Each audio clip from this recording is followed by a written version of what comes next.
Hello friends, आज हम करने वाले हैं कौन कौन से टास्क हमारा ऑपरेटिंग सिस्टम परफॉर्म करता है। सबसे पहले हम देखेंगे प्रोसेसर मैनेजमेंट। प्रोसेसर मैनेजमेंट क्या है? Operating system decides which task और प्रोसेस गेट्स द प्रोसेसर और CPU when and how much time it will take. अब जो ऑपरेटिंग सिस्टम है वो रिसोर्स एलोकेटर है। वो रिसोर्सेज को एलोकेट करेगा, मेमोरी एलोकेट करेगा, सर्विस को एलोकेट करेगा। वो मैनेजर है, उसको ये सब कुछ उसकी रिस्पॉन्सिबिलिटी है कि किस तरह से उसकी सारी की सारी जो एक्टिविटीज है वो परफॉर्म हो रही हैं।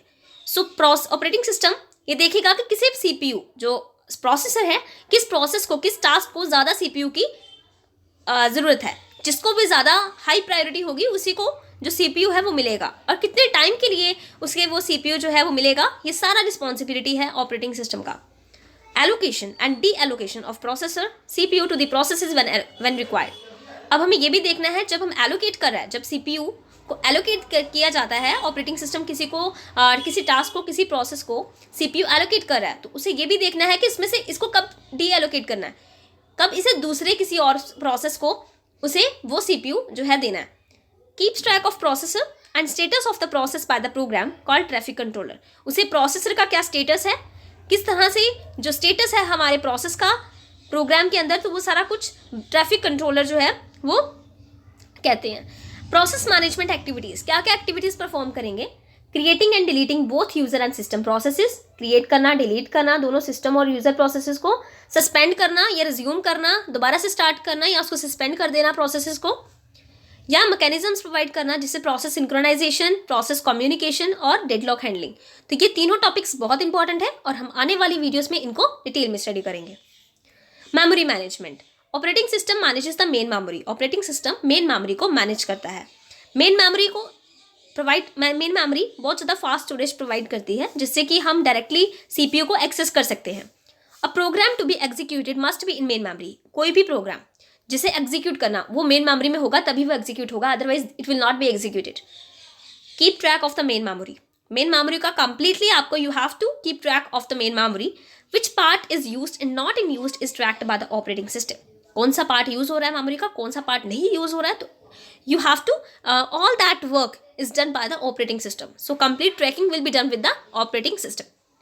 Allocation and deallocation of memory.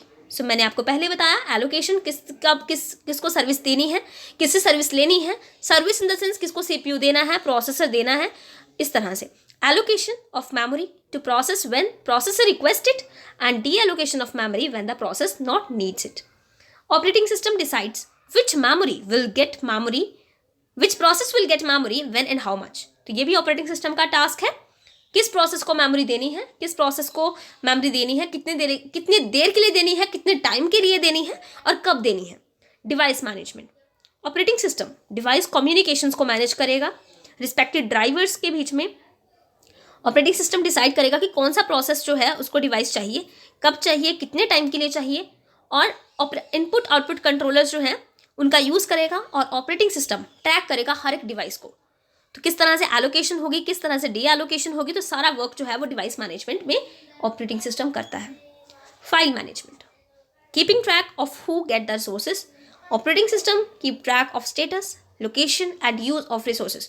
तो इसमें कंप्लीट ट्रैक रखा जाएगा कि रिसोर्सेज का क्या ट्रैक है, क्या किस तरह से एलोकेशन किया गया है, स्टेटस क्या है, लोकेशन क्या है, किस तरह से रिसोर्सेज का यूज़ किया जा रहा है, एलोकेशन की जा रही है रिसोर्सेज की जब उसको रिक्वेस्ट आ रही है, या डी एलोकेशन हो रही है या नहीं हो रही है। तो कंप्लीट जो वर्क है that will be handled by the operating system.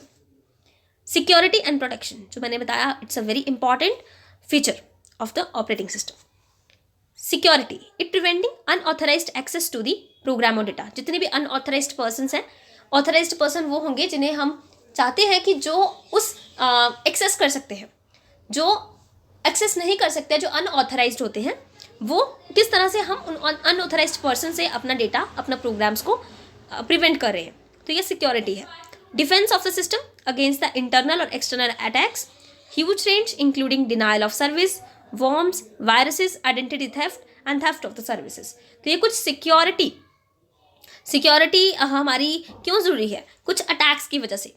अब ये टैक्स है कुछ, denial of services, worms, viruses, identity theft and theft of services. तो ये भी हम आने वाले वीडियोस में ज़्यादा क्लियर में पढ़ेंगे।